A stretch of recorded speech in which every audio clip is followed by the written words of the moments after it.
Here is the complete and faithful English translation of the entire story. Nothing was removed, added, or modified.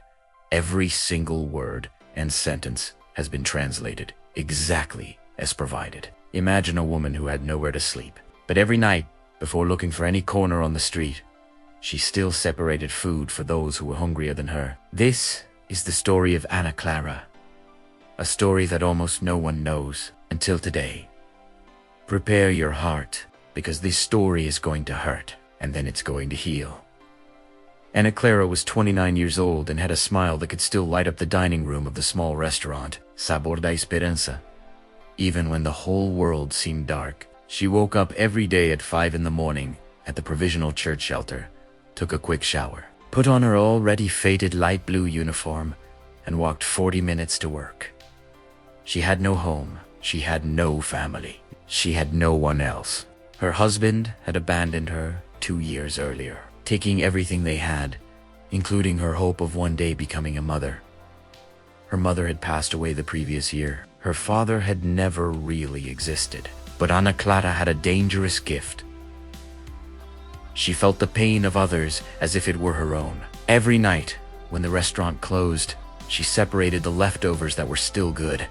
Rice, beans, a piece of meat, bread. She put everything in old plastic containers and kept them in her backpack. Even with nothing, I still have faith. She wrote every night in her old little notebook. She left through the back door and walked to the viaduct nearby. There, under the cold concrete, lived 7 people she already knew by name. Mr. Zoe, Mrs. Nuza, the young Lucas, the 9-year-old girl Sofia, and others. Anna Clara delivered the food with a tired smile and always said the same phrase, "Eat calmly. Tomorrow, God willing, I'll bring more." And then she kept walking, because she herself had nowhere to sleep. On that rainy July night, after delivering the last lunchbox, Anna Clara sat on a bus stop bench, hugged her knees, and whispered to herself, "Lord, how long will I be able to endure?" The owner of the restaurant, Mr. Valdir, called Anna Clara into the back room. "Anna, I need to cut costs. You're working too much. And business has slowed down. I'm going to have to reduce your shift starting Monday. You only come from Tuesday to Saturday, and the salary will drop by 30%. She remained silent. The 30% meant it would barely cover transportation and the food she separated. "Mr. Valdir, I need this job. I have nothing else." He shrugged. "Everyone is suffering. Anna, life is like that." That same afternoon, while serving the tables, Anna Clara overheard a conversation at table 4. A well-dressed woman was saying to her husband, "Poor people are all the same. They just want to beg. If they work properly, they wouldn't go hungry." Anna Clara felt such a strong tightness in her chest that she almost dropped the tray. At night, under the viaduct, she found Sofia crying. The girl had a high fever, Mrs. Nuza said quietly. "Clara, the child can't take this life anymore. If you don't take her to a health post tomorrow, it could get worse." Anna Clara looked at the few coins she had in her pocket. It wasn't even enough for the bus. She took off her own coat and covered the girl. Then she wrote in the notebook, "Today I felt that the world is too unfair. But if I stop helping, who will help?" While the rain fell heavily, Anna Clara lay down on a piece of wet cardboard behind a closed newspaper stand and thought, "If tomorrow is worse, I don't know if I'll still be able to smile." The situation got much worse faster than she imagined. On Monday, Mr. Valdir called her again. "Clara, sorry, but the restaurant is going to close its doors in 15 days. Crisis. There's no other way. Today is your last day." She felt the ground disappear. No job, no money, no fixed shelter. That night, she couldn't separate any food.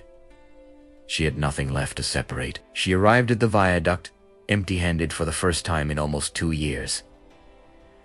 Mr. So looked at her with affection and said, Daughter, today you don't need to bring anything. Just sit here with us. But Ana Clara couldn't hold it in. She started crying right there, in front of everyone. I wanted so much to help you, but now I can't even help myself. Sofia, still with a fever, held her hand. It was then that Ana Clara heard the stories she had never asked about before. Mrs. Nusa told that she lost her house after her daughter kicked her out because of inheritance. Mr. So explained that he was a truck driver, had an accident, couldn't work anymore, and his family had no conditions to support him. Lucas had been kicked out of the boarding house where he lived because he couldn't pay the rent after losing his delivery job, and the little Sofia lived there with her grandmother, and there was no one else to take care of her. Sofia, still with a fever, held her hand and said in a weak voice, "Aunt Clara, you already helped a lot. Now let us help you a little." That early morning, Ana Clara also had a fever, lying on the cold floor, shivering. She opened her notebook and wrote with trembling handwriting, "Lord, if you take me today, at least let these people have a little food tomorrow. I can't stand to see suffering anymore." She closed her eyes and thought that maybe she wouldn't wake up. But when the sun rose, something unexpected happened. Ana Clara woke up with someone gently shaking her shoulder. It was a 70-year-old lady, well-dressed, wearing a bright red coat. No one knew her there at the viaduct. "Girl, you're burning with fever. Come with me." Ana Clara, too weak to resist, let herself be taken. Mrs. Lucia said that every day, when returning from church, she drove past that viaduct. She had noticed Ana Clara for more than a year, always carrying the heavy backpack and distributing food with so much care. On that rainy morning, when she saw Ana Clara lying on the ground shivering with fever, something in her heart wouldn't let her keep going. "I couldn't just pass by and pretend I didn't see," said Mrs. Lucia with a choked voice. "Many years ago, when I also went through difficulties, a stranger reached out to me. Today I felt it was my turn to be that hand." The lady put her in a simple car and took her to a small but clean and fragrant house in a simple neighborhood of the city. There, she gave her a hot bath, medicine, hot soup, and put Ana Clara to sleep in a real bed with clean sheets. When Ana Clara woke up, hours later, the lady was sitting by the bed. "My name is Mrs. Lucia. I've been watching you for more than a year. Every day I drive past the restaurant and see you leaving with that heavy backpack. I knew you had nowhere to sleep, but still you fed others." Ana Clara started to cry. "Why are you helping me?" Senora. Lucia smiled with teary eyes. "Because someone did the same for me many years ago, when I lost everything. Now it's my turn to give back."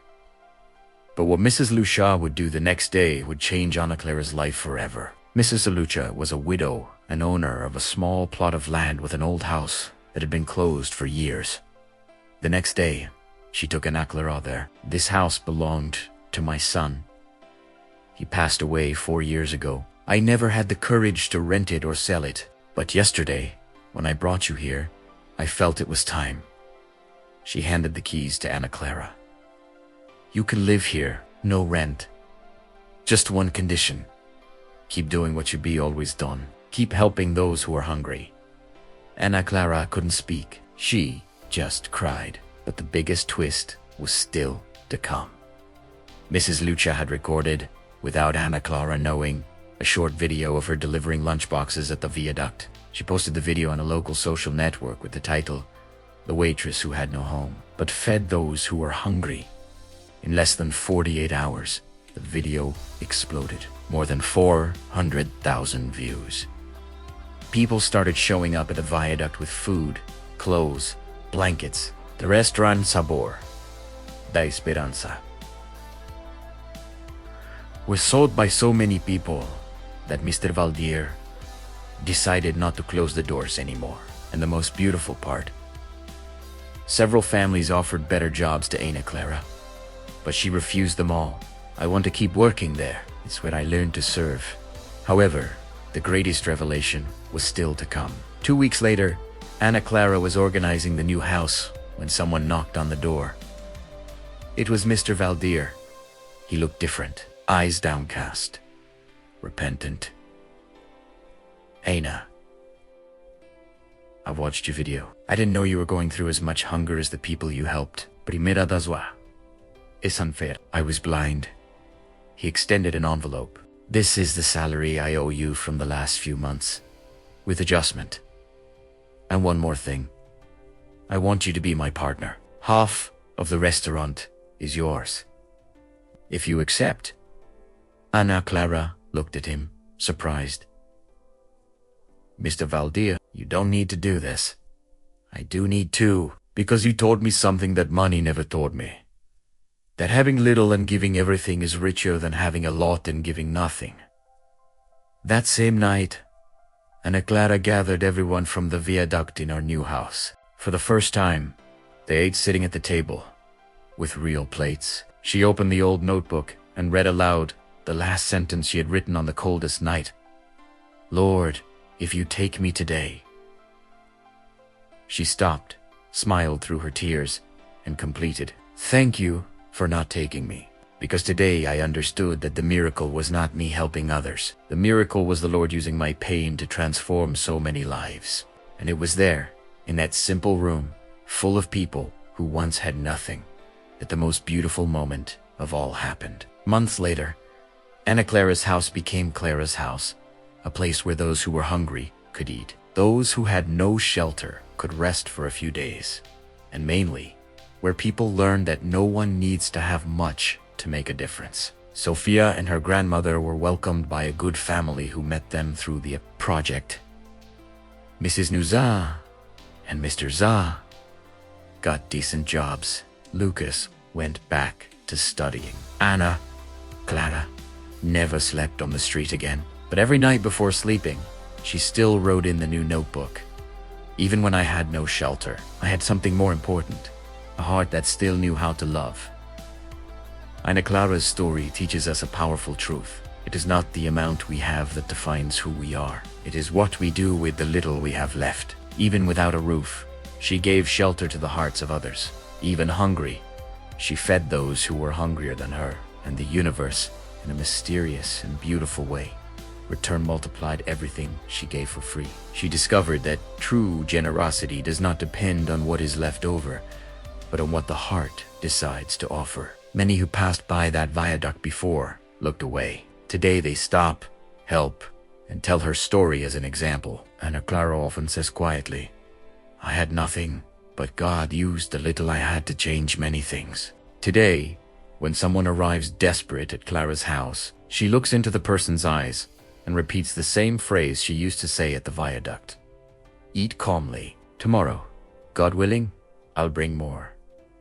And now she really can bring more, because the miracle has multiplied. Her simple faith and her daily act of love prove that one single person, even broken, can light a flame that illuminates many.